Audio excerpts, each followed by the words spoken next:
Patrimoine. Salut sur vous. En quête de patrimoine, découvrons notre histoire. La vie des saints. 16 novembre, nous fêtons Saint Edme. Edme ou Edmond naquit dans la seconde moitié du XIIe siècle au village d'Abington, près d'Oxford. Lorsque sa mère l'envoya, avec son frère Robert, étudier à Paris, elle leur donna à chacun un cilice, leur recommandant de le porter souvent, et, toutes les fois qu'elle envoyait du linge à Edmond, elle ne manquait pas d'y joindre quelque instrument de pénitence. Le jeune écolier aimait les sciences, mais il n'avait pas moins d'ardeur pour la vertu. En étudiant, il ne perdait jamais de vue la présence de Dieu. Après la mort de sa mère, résolu de se consacrer à Dieu et à la Sainte Vierge, il vint à un autel de Marie, déposa au pied de sa statue 2 anneaux autour desquels il avait fait graver la salutation angélique, prononça à genoux le vœu, déjà fait dans son cœur, de chasteté perpétuelle, prit ensuite un des anneaux comme gage de ses serments et d'une alliance irrévocable, le passa au doigt de l'image sainte et mit à son propre doigt l'autre anneau qu'il porta jusqu'à sa mort. Edmond brilla bientôt aux yeux des hommes du double éclat de la science et de la sainteté et devint un professeur distingué. Après avoir enseigné les arts libéraux pendant 10 ans à la faculté de Paris, il eut une vision pendant qu'il étudiait la géométrie. Sa mère lui apparut et lui dit « Laisse là toutes ces figures ».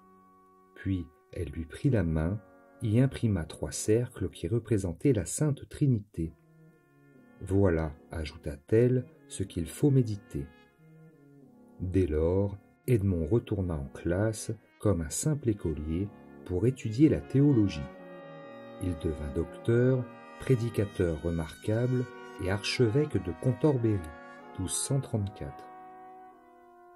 Sa fermeté dans la défense des droits de l'Église lui attira la haine du roi et des grands.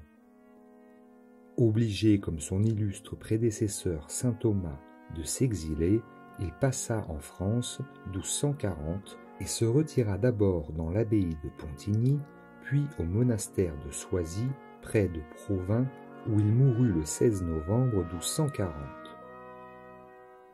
Il fut mis au nombre des saints par le pape Innocent IV. 16 novembre, Sainte Gertrude, Vierge. Gertrude, née à Aislebans, Haute-Saxe, en 1256, placée à 5 ans chez les bénédictines de Efta, y fut élevée dans la piété et y fit profession. L'abbesse Gertrude de Hackborn et sa sœur Sainte Mechtilde furent ses guides dans la vie intérieure. La similitude de nom a fait souvent croire à tort que Sainte Gertrude était l'abbesse et que Sainte Mechtilde était sa sœur. Sa vie ne fut qu'une suite ininterrompue de maladies. La richesse de sa vie intérieure n'en fut que plus grande. Simple, douce par vertu, supérieurement équilibrée, en 1281, à l'âge de 25 ans, elle eut pour la première fois une apparition du Christ qui lui dévoila les secrets de son union mystique avec lui. Sur un ordre de Dieu, elle écrivit une relation des grâces dont elle avait été favorisée. Son ouvrage capital est le Legatus Divinae Pietatis, le héros de l'amour divin. Il se distingue par la profondeur de sa doctrine, par l'élévation du style et par une surprenante clarté.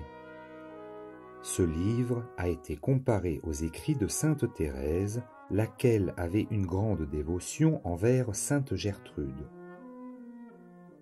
L'abbé Louis de Blois avoue l'avoir lu une 12aine de fois chaque année. Ses écrits contribuèrent pour beaucoup à répandre la dévotion au Sacré-Cœur. Nul ne peut, écrit le père Faber, lire les écrivains spirituels de l'ancienne école de Saint-Benoît sans remarquer avec admiration la liberté d'esprit dont ils étaient pénétrés. Sainte Gertrude en est un bel exemple. Elle respire partout l'esprit de Saint-Benoît. L'esprit de la religion catholique est un esprit facile, un esprit de liberté, et c'était là surtout l'apanage des bénédictins ascétiques de la vieille école. Sa vie ne fut qu'une communion permanente et familière avec le Christ, surtout pendant les offices.